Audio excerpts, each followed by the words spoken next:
I like it. I love it. I want some more of it. I tried so hard. I can't rise above it. Don't know what it is about that little gal does it, but I like it. I love it. I want some more of it. Hello, everyone. Welcome to episode 79 of the Secondary Heroes podcast. This week, we talk about single-season TV shows that we would love to see come back. This is your host, Trevor, and joining me as usual is... Hey, guys, it's Prague. This is Josh. I'm liking it. I'm loving it, and I want some more of it. It is the DeLorean Wolfgang. Very nice. Awesome. Yeah, I had no idea there were other lyrics to that song. I just always sang the main chorus. No idea. That was fantastic. Thank you for... Did you know that off the top of your head? I did. Well, I didn't look up the lyrics. No, I got into country not too long ago, and I tell you what, country music's pretty fun. Okay. That's that right. song is fun. So sure, if it's all like that, I will agree. Maybe I have to take it up. I dig it. I like country music. I don't care what anybody says. Everybody's like, it's the same thing. I lost my dog. My girlfriend left me. Boo! I'm gonna go shoot my guns. It's a little bit deeper than that, like friends. Only a little bit deeper. But a great majority is of that. Oh, easy, John. Well, you're in Texas. I mean, Josh would know. No, I really like Southern rock. Southern rock is really good. If you want to listen to a really good Southern rock band, listen to Blackberry Smoke. Fantastic. If you enjoy Southern rock, that is, which is country just with a rocky twang. Okay. I'm more partial to bluegrass. So bluegrass. Oh, bluegrass. A little. Bluegrass. That's a soggy bottom boy. It's actual grass. I was like going out there. Good for my digestive health. Wow, this whole beginning has nothing to do with what we're talking about. Think of all the shows they cancel because they have terrible sequences like this. Yeah, so like, what did they do? That's the first and last time Alex will be singing that song. So, oh, I'm sure. Yeah. Oh, wow. Yeah. Could we get in trouble for that? Nah. I don't think so. I had my own twang to it. We couldn't tell what you were singing, anyways. My song went dun dun dun dun dun dun dun, not dun dun dun dun dun dun. Come on, everybody knows the Vanilla Ice. We know. We knew. Yeah. It's like a joke you have to explain. I like explaining jokes. It's kind of a dad thing, Now that I'm a dad, I might as well.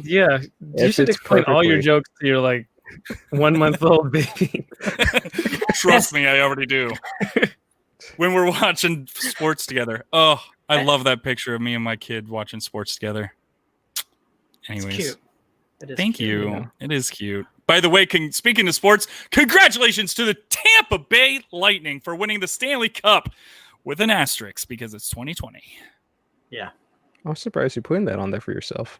How many less games did they play in the regular season? Like in basketball, they played 80 instead of 82. There's no asterisk for basketball. No, there won't be any asterisk. There will definitely be an asterisk in baseball because they're only playing. Baseball is just dumb. Dude, extra innings and they throw a guy on second base? That's fun. That's how you end baseball because you're like, I want to go home. I just want to go home. It's the 13th inning. Dude, I wish they would have done that when I worked for the San Diego Padres because we did 22 or 24 innings one time. Like we had 2 7th inning stretches or 2 or 3. Yeah, it was really bad. Yeah. See, that's kind of the opposite of what we're talking about. Like games that go on forever, shows that go on forever, Oh, it's the opposite of that single season. It's the ones that don't know how to end. It's like, this isn't like Law and Order or something. SVU. Whatever acronym they're on now. Yeah. Make up a new one. It's like, but that doesn't exist in real life. Who cares? They're in space now. Everything's in space. It's great. There's been a murder in space. Law and Order, Space Force. Ooh, I like that. I love it. That'd be kind of fun.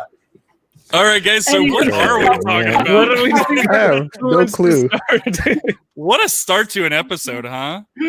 Something about I hope the space. fans are enjoying You this. got to relate to the fans in the audience. So they're like, yeah, these guys, I feel like I could do a podcast if these guys can do a podcast. If these guys can talk about a whole lot of nothing. These guys make it look easy with how bad they are. We're practically the Seinfeld of podcast. We talk about nothing. Right here. Okay. Anyways, so where are we starting, boys? Who wants to start? Because really, the question is, why do some shows are so good, but you never hear from them again? Like, we're not talking about terrible shows that get canceled. Right. There's a big We're difference. talking about shows that were amazing, and then for whatever reason, some stupid executives or lack of fan appeal, it hits at the wrong time. It just doesn't land.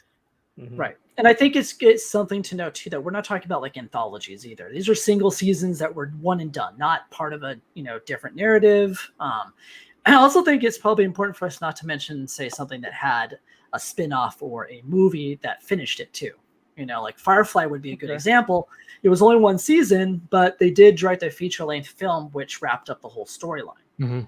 So I don't think that would count. I know a lot of people want more seasons of that show, but they finished the story technically, in my opinion, in the movie. So that's not what we're going to talk about. We're talking about the potential of shows that we thought were really good and could have had the potential to be a great series, and were cut short, unfortunately. So, well, I guess I could start because I've got the number one show. I was lucky enough to grab the number one show here, Freaks and Geeks. Sorry, Prog was clearing his throat when I said it. Half Freaks of and our Geeks. episode at this point. But Freaks and Geeks, man, I hated the fact that they canceled this show. I actually learned about Freaks and Geeks way afterwards when it was on Netflix. But when I learned that it was only one series or one season, it broke my heart because it was absolutely phenomenal. And I looked up why they canceled it. It was because of ratings. But now the show is such a huge cult classic that people are watching it today and sitting there going, we would have loved to. And here's the thing about this show, too, is it's not like they can do it. They can't go back and say, hey, you know what? We still have all these actors. Let's do it. They're all super old now. There's no point in going back and doing this show. Well, they could do it with new actors. That would a reboot or a. They maybe done it with other stuff. So I mean, is the show good or the actors good? I think the actors helped. Yeah, for sure. I mean, you have Mike White on script. You have Judd Apatow behind the lens, and you have some of the best up and coming actors of their generation. I mean, you can't. It was like capturing lightning in a bottle, and I don't think people understood that at the time. Right. It's so different to see television like that at the time that it came out. People were like, oh, it's going to be some hokey 80s nostalgia trip, and that wasn't what it was. I mean, it had that nostalgia feel, kind of the same way Stranger Things did in that first season. Kind of had that feeling of the 80s instead of trying to be like an homage or a send up. It really kind of just felt like that's what it was, and people I think were expecting it to be something else, and I think that's why they tuned out. Do you think people might have thought it was kind of copying that 70s show in a way with the feel? Sure that's what it was. So that's probably why they're clashing, because they were going on at the same time. But I felt like 70s show was so much of a it was a sitcom. You had a laugh track, you had all this.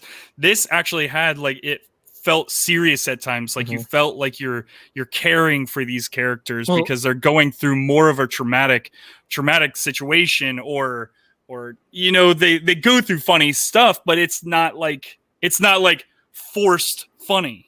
Well, I think Josh is just saying the advertisements of it, because you would know that's included just by you read the title and you see an ad for it on TV. Oh, they definitely advertised it like it were a sitcom. They had all the funny bits. I remember when it first came out, and I'm like, wow, this is not what the show was at all. So I didn't watch it at first either until I think the second or third episodes when I finally tuned into it. I'm like, oh my God, the show is amazing. Well, and we were just mentioning. I'm sorry, Prog. I didn't mean to interrupt. A little too late. We mentioned that this was a star-studded cast, and I just want to run down just a few of the names that were in this. But we had James Franco, we had Seth Rogen, Jason Segel, Martin Starr, Linda Carter. I don't know how to say her last name, but I mean all those characters all went off and did amazing things after. And like you said, Judd Apatow, who was behind the lens on this, he really put it all together and made this phenomenal. Right, and that was his start. That was his start in Hollywood. Is kind of insane. Oh, was it a trend though for Judd Apatow, since his next one was Undeclared that only lasted one season as well?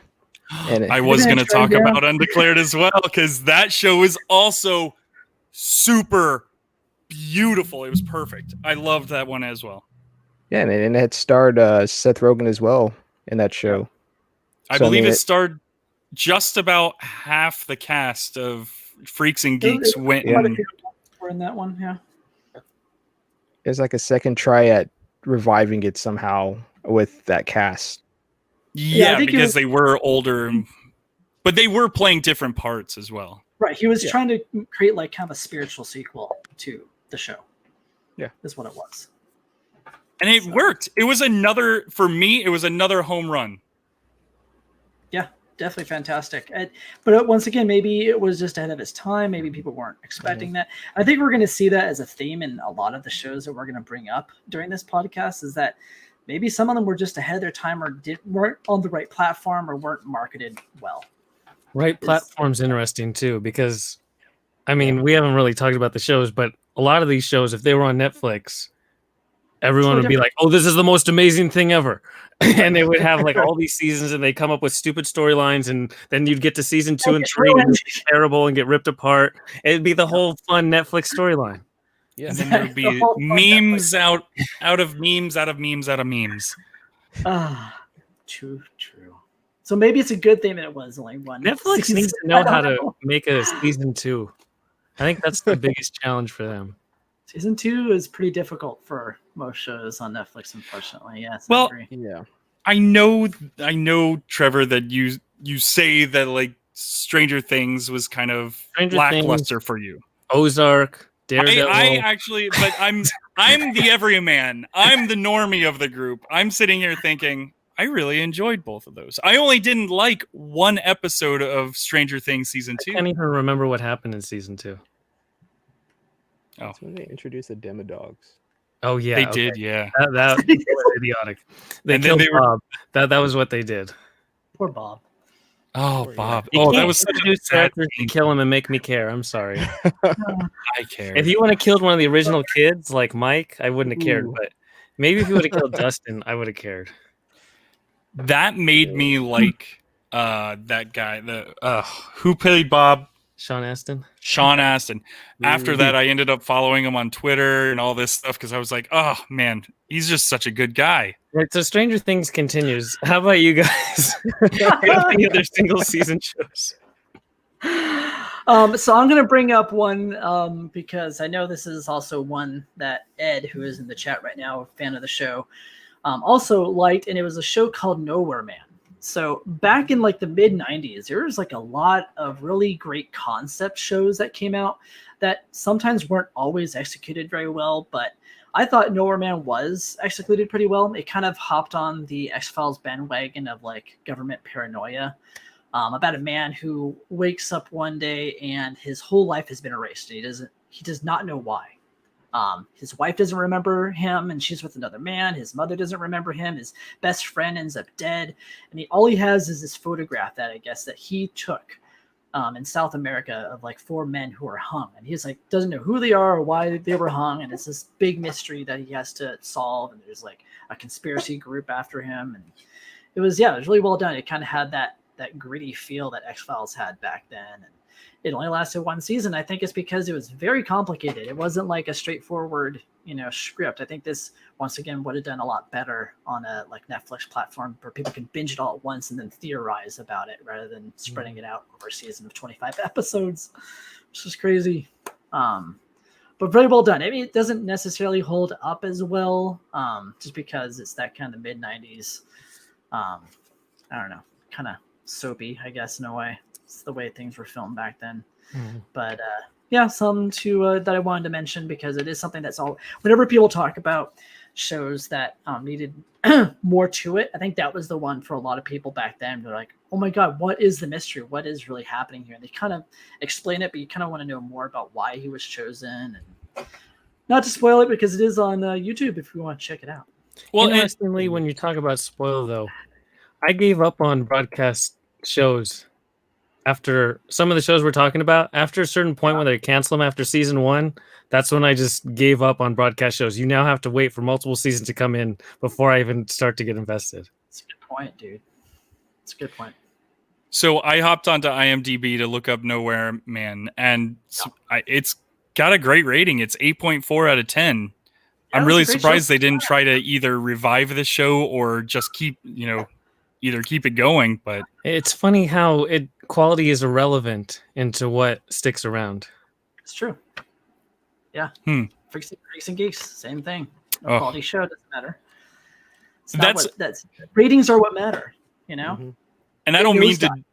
I don't mean to jump back to Freaks and Geeks, but it was one of those shows where I would listen to the entire intro. Oh, sure, of course. Oh, it's great. So good. Anyways, we were talking Nowhere Man. So it's like the Beatles song? So that was the problem. When I went to Google it, all I could find was the Beatles song. I had to go kind of Nowhere Man, parentheses, show. That was the only way I could find it.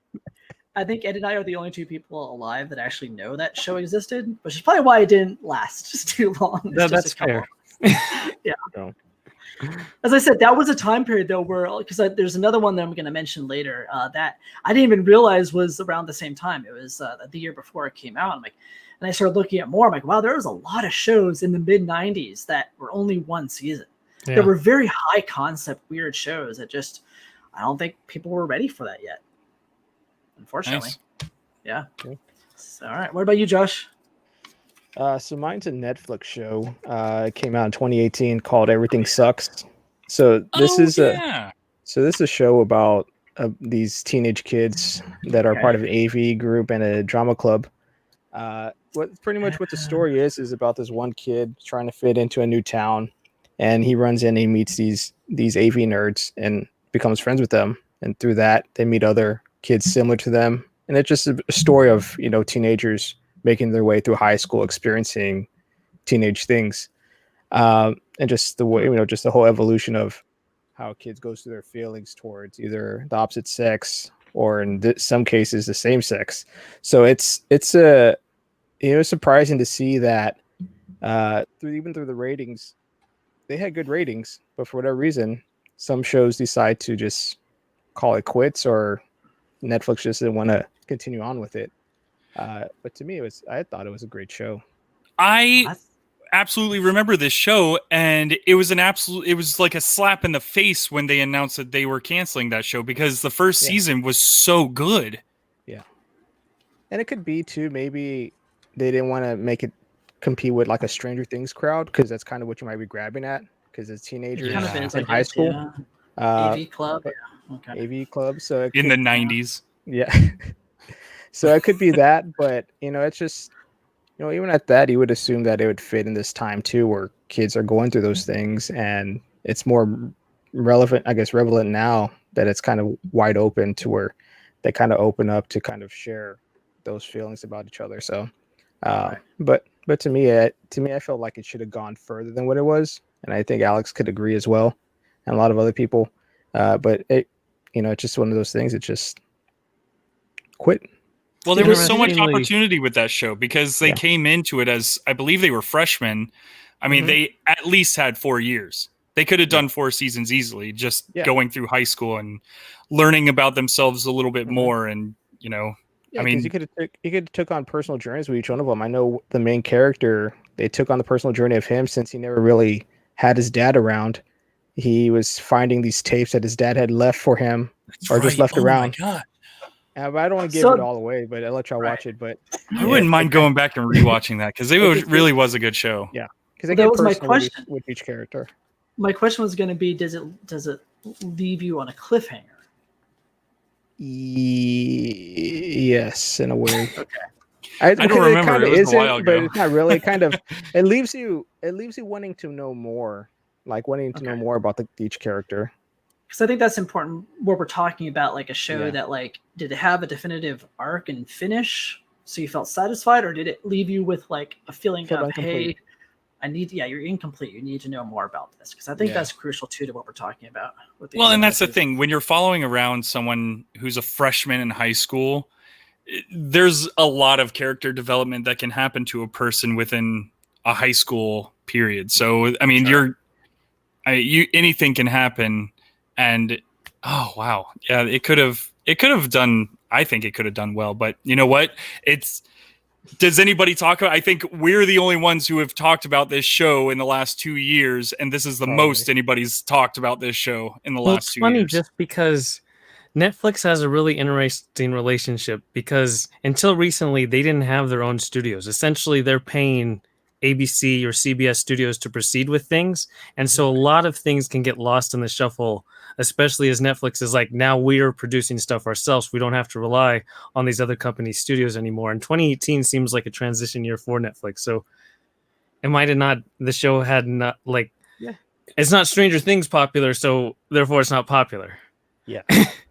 Yeah, I mean, like I completely agree with that. It's just a matter of the time of when it came out, if it fits the lineup that Netflix wants to go with, or the direction in general. But yeah. Interesting. Yep. So now I gotta watch it. Sorry. yeah, definitely watch it though. Definitely, yeah, it's real good. The show I was going to talk about, it was on our tweet to talk about our episode, and it's called Wonder Falls. And this show, it was on Fox back in like 2004, I think, 2003, 2005, somewhere in there. And the saddest thing about this show is that you get into it because it's like a comedy drama where this lady just graduated from Brown University, and so she has a psychology degree, and her parents want her to do awesome things. She has 2 older siblings who are doing awesome things, and she ends up working at a gift shop in Niagara Falls. And so everyone's disappointed by her. She hates herself. She's living in like a trailer or whatever. And then one day she starts hearing voices from inanimate objects. And those inanimate objects are giving her like kind of riddly clues to help people. It's not like, oh, I need you to go help this person. So she kind of has to figure it out, what they're saying, and then go actually help the person. So that's every single episode. And Fox got rid of it after 6 episodes. Like the first season is 10 episodes. I had to they canceled it, and they're like, we're not bringing it back. If you like to, screw you. And so I had to go on to Netflix when they still had discs, just so I could watch the whole damn season. And that was, I mean, it leaves you wanting more just because it's so damn good, because it was kind of came before, like now a lot of shows are really dialogue heavy and really like quick cut things where it doesn't pause for you to laugh. That's like the thing that shows do. But back in 2005, that's way too much for audiences. I need a laugh track to tell me when to laugh. I need you to pause and wrap everything up really sweetly and nicely. And it also talks about mental disorders, which also isn't a topic that's rarely or discussed in the early 2000s. No, I agree. When that show first aired, I mean, I was hooked by the first commercial for it. I'm like, oh my god, because like I grew up with a show called Northern Exposure, and if you have not watched this show, it is quirky. It is really far out there, weird, funny, different, and I went, this kind of looks like that, and it kind of was, in a way, like a modern take on that. And just the actors involved were fantastic. It's Brian Fuller. If you're not familiar with him as a showrunner, he's fantastic.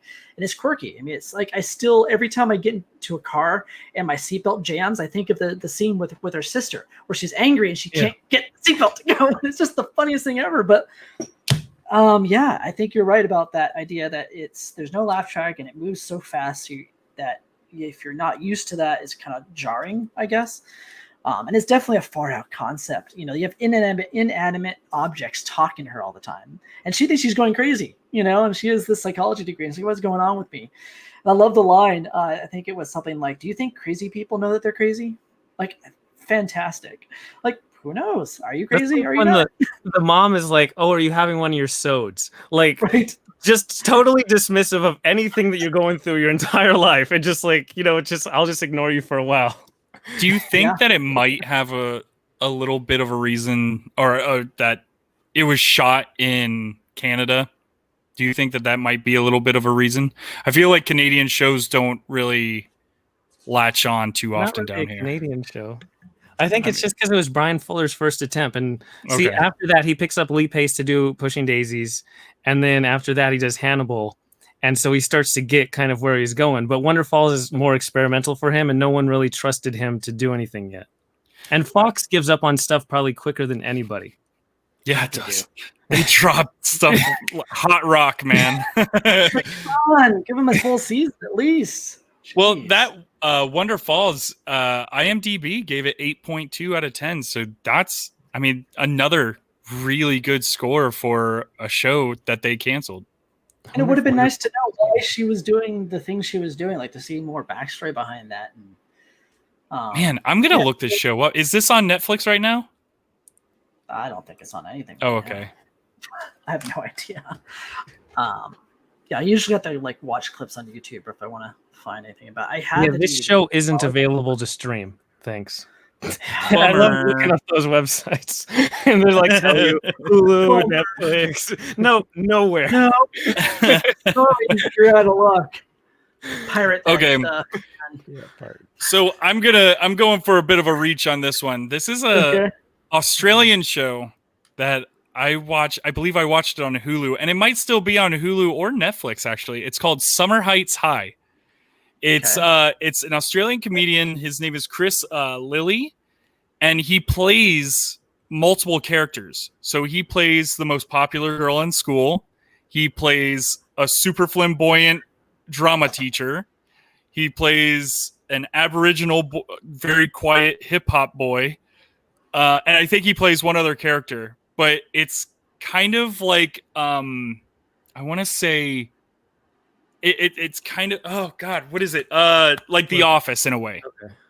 It's kind of like The Office. So this show actually came out, I believe, in 2004 or 2007, and yeah, it's actually pretty funny. But it took me like an episode to kind of really grasp the fact that he was all these characters, because I mean, you're looking at a 35-year-old man playing the most popular girl in school with this ugly wig, and he's talking to a bunch of high school students. So it's kind of weird. It's super bizarre, but it works. It's funny. It's fun. So it's an Australian show, Summer Heights High. I knew that it was going to be kind of a reach to bring this one up, so I figured I'd just blurt it out really quick. No, I like it. I feel like it's kind of quirky. It's like so quirky that it's going to be hard for the average person to be like, I'm not going to watch some guy dressed up like this for a full season. You know, I can definitely see. Oh my God, I'm not saying it's wrong. I'm just saying I can see the average person being like that. Yeah, it sounds like something Steve Coogan would do. Yeah. Right. Yeah. It's someone who's got a little bit of a weird taste to them. It's pretty good. But even IMDb 8.4 out of 10. So another solid show canceled in one season. Sad day. You know, one funny sequence for me always is in September 2005, CBS, ABC, and NBC were like, we're going to launch sci-fi shows. And interestingly, after that, they pretty much gave up on sci-fi shows. They're like, we're done, because so CBS had Threshold, NBC had Surface, and ABC had Invasion. Invasion was the best of the three, but Threshold was probably the most out there, like nebulous idea of almost kind of like, it was almost like a Borg cube coming to how it would interact with people. That was so super peculiar. Invasion was just simply like Invasion of the Body Snatchers idea, where a hurricane comes in, these lights invade people. But Surface was the stupidest one by far and away. It was like this little, it was almost like the Stranger Things where he tries to raise the demidog and it starts little and then it grows up. This is like some deep sea, like in the Marianas Trench, like 6 miles deep came up or whatever. But regardless, all three of them canceled within 6 to 7 episodes. They just did not give them a chance. And it's the last time that any of the broadcast networks were. So Fox still did sci-fi, but the ABC, NBC, CBS were like, nah, we are done. Well, Fox was always known for their, they always tried weird. Like a couple of years after this. And Fringe is just essentially a more out there X-Files. People like to try those X-Files shows, I love man. Fringe, dude. Fringe at least made it through its whole run. I know Fringe finally made it. It's like, oh, you made it past the season. Good job. Thank God. No, that was I just so wanted to see what happens in Threshold, just because it was so different. And just that one had like Brent Spiner in it and Peter Dinklage, and I don't remember her name, but she's in all kinds of stuff. She's like a side character and everything. She's like a secondary character actress. Secondary. So Threshold, 2005 sci-fi, one season, 7.3 out of 10. Still, that's not that bad. For Sci-fi is not that bad, actually. Usually sci-fi. But gets Rotten sidelined. Tomatoes gives it a 44%. So, Woo! yikes. All right. Yeah. It happens. But it Whatever, looks man. interesting. I mean, I'm looking at the trailer and it looks, Oh, Peter it's Dinklage, Carla dude, Gugino, awesome. or however you pronounce her name. That's her. Yeah, she's Dr. Molly Ann Caffrey. Yep, Dr. Molly Caffrey. Dr. Caffrey on Days of Our Lives. But there's not a whole lot. I mean, nobody else is really in it. But yeah, I like that Carla lady. She was an Entourage. She shows up in a lot of stuff as not the main person. Chef's kiss. She is fantastic. I have to look this one up. All right. Yeah, I think I'm gonna have to look that one up as well. Hey, Josh, you got another show for us? Getting prepared for this one, just kind of going back. Yeah, there's not too many one season shows I saw, but I was thinking about one that was probably more relevant today. There was one back in 2014 called Selfie with Karen Gillan and John Cho. Yeah. So this is based on a girl that is self-absorbed with social media to where Yes, I do remember. she has to post all the time, has to take a selfie wherever she's at, finding that, realizing, oh, should I friend this person? Because I'm not really their friend. This makes sense for me to do that. So it kind of falls into the line of what kind of happens today with social media, with I guess a lot of different people. So to me, it felt like that show, I guess, was before its time. If it was to go on today, it'd probably flourish because I thought it had a good cast with Karen Gillan and John Cho. Yeah. So I mean, to me, it ended that season wanting same thing with the other one. You wanted more. Like, okay, what's going to happen next? Because of course they threw in the love interest with her and her boss, that they want to get together, they don't want to, just this back and forth feud going on. So to me, it was a pretty good show. I mean, I wasn't like what I was dying to watch, but in the sense of TV for today, I think it would fit perfectly. It's funny because I remember that show launched and there was all these articles like, what kind of arrogant person releases a show called Selfie? Like, in 2014, it was a term for like really little kids, and people disavowed the idea of it. And that was a turnoff for a lot of people right out of the gate, especially when it has to be on broadcast network and you need 10 to 15 million people to tune in. It's true. And the thing too is that it had, like I said, the star power. I mean, it had Karen Gillan. It just showed up on Guardians of the Galaxy, and she just came off of Doctor Who. Yeah. So it's like they had everything to go with it. But just like Trevor's saying, it's at that time people didn't really take it seriously that social media would be that huge for people. It was a good thing. Yeah, I mean, if you look at it, now you have Black Mirror that did an episode with Bryce Dallas Howard, the same kind of concept, only darker, obviously, and that was fantastic. It was. I feel like we bring that episode up just about every episode. The best episode. It's so good. It's too accurate. It is. So good. So good. I think that's what we do. All right, well, I'll bring up another one then. So this is another one that was mid-90s. It was a show that I was really hyped for because, once again, I was into these kind of weirder, different shows. I loved the X-Files, and I loved the concepts of just different stuff. Anything that's something we've never explored before. And a show that I thought was going to do that was a show called Earth 2. This idea of needing to go find another Earth to live on because there is this secret virus that was killing children, and only children. So this billionaire set up this expedition to colonize a new planet. And it's all about these people kind of coming in contact with this planet's people in a way and trying to communicate with them, and then also trying to not be sabotaged by the people left on Earth who were trying to sabotage their mission because they didn't want them to do this. And it definitely was kind of hokey. Like, I remember watching it being like, oh, this wasn't quite as good as I was hoping it was going to be, but I still wanted it to keep going because I was interested in this concept.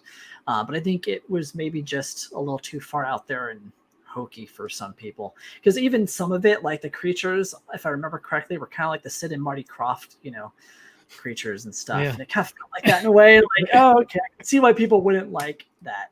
But I did. I loved it. I love Land of the Lost, So I was into it. maybe it wasn't that great.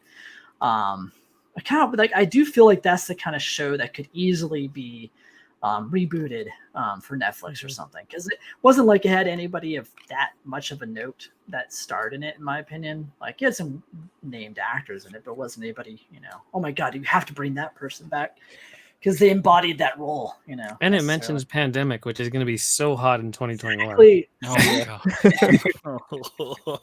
Exactly. I thought that was bring up.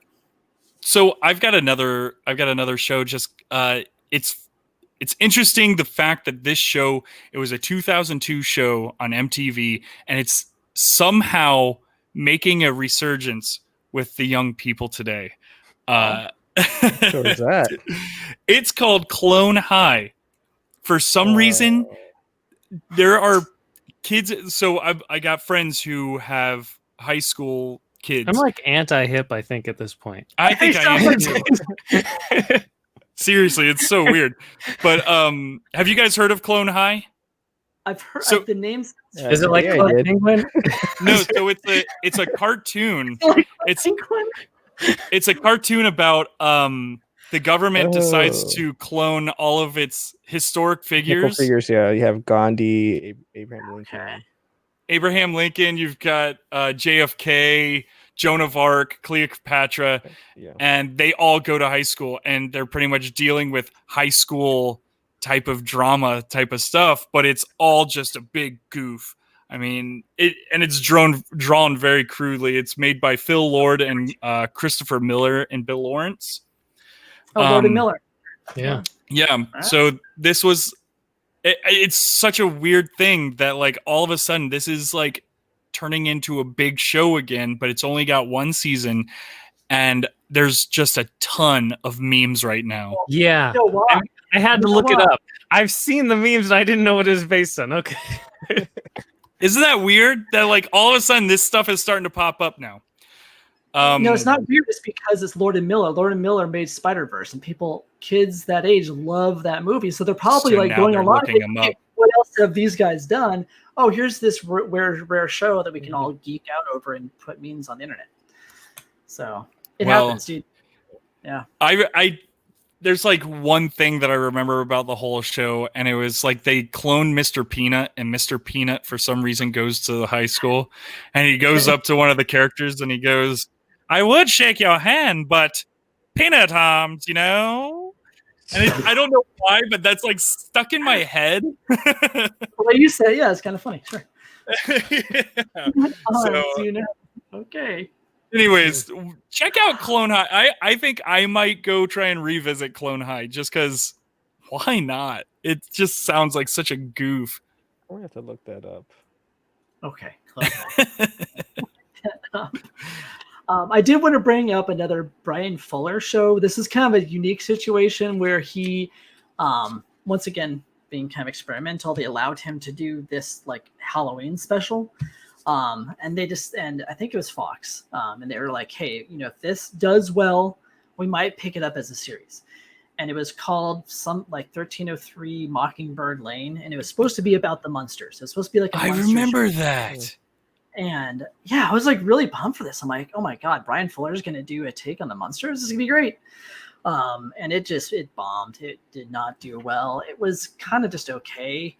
I think it was Eddie Izzard was the dad or the grandfather or somebody. Oh my God, Eddie Izzard. And I was like, cool, like this is going to be great. And it never got picked up. And I think it was very dark. I mean, if you watch Brian Fuller's humor, like he deals with death. Like in everything he does is very heavy on the death.